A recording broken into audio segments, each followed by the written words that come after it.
Kiss, brought to you by the United States Army Reserve, and I'm Allison Steele The Nightbird. That's the music of an exciting new group called Just Kiss. Probably the most unique group on stage that I've seen, well, since the first time I saw Alice Cooper, and now I'm not making any comparisons. Kiss is not anything like Alice, but I just use that in terms of being different, and boy, they are different. And we have 50% of Kiss in the studio. It's a half a Kiss. Peter and Paul. And I'm not going to ask you where's Mary, because there ain't no Mary. Welcome. Thank you. Tell me, why Kiss? Why not hug or smooch or squeeze? Well, Paul came up with the name Kiss, so he could explain it better than I can. Paul, you're on. It's a simple name, and it's very direct, and our music tends to be very direct and right out front. And rather than go for a name like the Psychedelic Swamis or something like that. That's not an old barehead album. Keep that in mind. Kiss also is usually like the start of something. Yeah. It's usually the start of something good. Yeah. You know? Yeah. A deep kiss. Good Yeah. kiss. Good Kiss. Well, all right. I'm pleased. And the concept of Kiss, of course, is so different. And that's, what I've been wanting to ask you all along. I mean, whose idea was the kind of presentation that you do?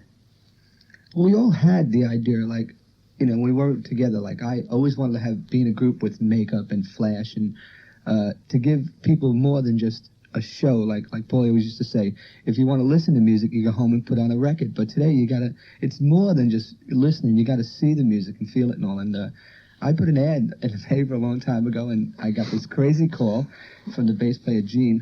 And he goes, hello. I said, hi. And he goes, are you skinny? And I said, yeah, I'm all right. I'm thin. He goes, do you have long hair? I said, yeah. Do you have a beard? I said, no. Would you like to wear makeup? Would you do anything? Would you wear a dress on stage? All this insanity. And I said, yeah, I'd do anything to make it. Anything. And he goes, well, come on down. And then I met Gene and Paul. I want to hear what the ad was, but I want everybody to hear another cut from the album. Folks, this is Kiss. Another cut from a Dynamite album, as you can judge already on hearing two cuts. Kiss. Now, tell me again, Peter, what was the ad that you put in the paper that you got there? You read them in the paper all the time. Drummer seeking, original group, willing to do anything to make it. Rock and roll, blah, blah, blah. Right. Peter, Chris. And so who answered it? Gene or Paul. I don't know. Gene. They picked it up. We would buy the papers. We were really desperate, because Gene and I knew what we wanted. So we'd go through the paper and call everybody up that was listed, and usually preface the call with, do you have a beard? Was that his first drummer? Yeah. So in other words, you had the idea of doing the makeup and... Well, we had the idea, but in order to make it work and in order to make it a group concept, you had to find people who were into it, who would do it naturally without being pushed. I see. In other words, that really enjoyed the whole... Yeah, it should be something that didn't have to be forced upon anybody. Mm-hmm. Yeah. Who conceived the specific makeup that you all wear? Each one of us. In other words, you all designed your own. Yeah. Did it require a lot of practice? Yeah, and it took time, right? I mean, we didn't start off with it. We just kept building on it like crazy. Because that pussycat nose is just super on Peter. And, well, of course, this is all hard to conceive when you hear it in conversation.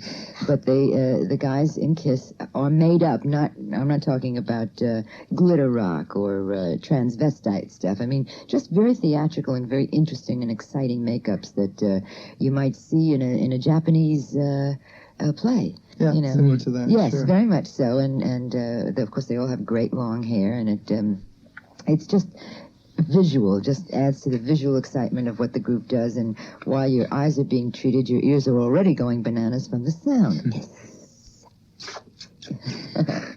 That's the music of Kiss from a brand new album. And we have 50% of Kiss in the studio. We have Gene and Ace. And... Gene, this is a whole new venture. I mean, not only is the group new, but it's a brand new label, too, isn't it? Mm-hmm. Casablanca is the name of the label. Mm-hmm. Neil Bogart is the man responsible for it. Does he have any kind of tag, for instance, for Kiss's music? I mean, what do you call Kiss as far as music? If you really had to... People have used terms like thunder rock. Thunder rock? Yeah. Hey, I like that. I haven't heard that one before. And I really don't think it's a good idea to coin, the kind of music that we're doing. It's hard. It's hard-edged. I think it's also easily accessible music. They all have hooks. It's the kind of stuff that pretty much you can sing along with and dance. They're all in the single range, whatever. They're like 3-minute songs. Mm-hmm. If anything, then I would guess Thunder Rock. Yeah, they're not the Moody Blues folks. No. No. Ace, you were originally with the original group, too, weren't you? I was the last member to join. The last member. Did they get you through an ad in the paper, too? Well, I saw their ad. They had an ad for a lead guitarist, and One with long hair, skinny, that wore makeup. yeah, the bass. And what happened was they tried out about 50 guitarists, and they decided on me. I wonder why. I was very happy about the whole thing. Well, isn't the instrumentation of the group a little ordinary? Think about that for a minute. Of course, you don't have to. I do, but I want to.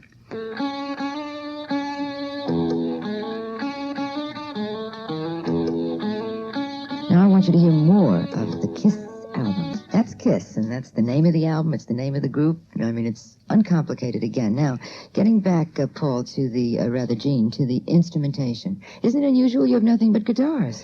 It's really classic instrumentation. We go back to, keeping with what we have in mind of keeping the music easily accessible. The easiest thing would have been to go out and spend $3,000 on a Moog synthesizer and then turn up the volume and, but we try to keep everything so that it's easily workable, so that people don't have to work at sitting in their seats and try to figure out what we're doing. Our instrumentation is in a classic Beatle mold, although I don't really think we have that much to do with the Beatles as such. 2 guitars, bass, and drums. A lead guitarist, a rhythm guitarist, a bassist, and a drummer. And all 4 of us sing, all 4 of us write.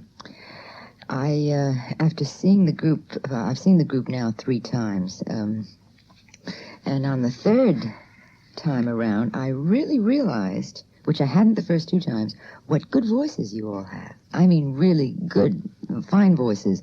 Have you had voice training? I don't think so, no. None of them? It would be, no. You None couldn't? of us have, we've had art training. Yeah. A couple of the people in the band are designers or whatever. The logo was designed by Ace. Beautiful. Beautiful. You'll notice the S's are a bit different. Yes, and that's what makes it so unique and looks so good in rhinestones, too. I should have worn mine today. Now, as I mentioned before, the group's unique, and I'm trying not to tip, what happens on stage, because I like everybody to go and see the group, and they will be on tour, and see what they do. But we might give away a little of it, because I have to know, with all the odd, weird things that go on in the course of the presentation, I imagine there have been some foul-ups. Sometimes it happens. What's the funniest thing that's happened to you so far with all your gimmicks? The weirdest thing, I guess, that ever happened to us was very prophetically on our first coming out, as it were, New Year's Eve, 1973-74. We did our first professional gig with Blue Oyster Cult and some other nice people. And I don't know if people are aware of it, but I do a fire breathing thing during one of the songs. And the whole side of my head caught fire. I heard about that. Yes, I didn't see it. I wasn't even aware of it at the time, if it wasn't for Sean Delaney. How'd you put it out? I didn't even know about it. One No, of those Sean just ran off stage and smothered me with his coat. And I guess it just went out. I didn't even know about it. At the end of the thing, Rick Derringer and some of his people came over and said, "Why does the bass player, put his hair on fire? He doesn't have to go It's that a great far." act. Blah, blah, blah. Yeah, they thought it was part of the act. That would be kind of expensive. You'd be bald in about 6 weeks Yeah. if you could last that long.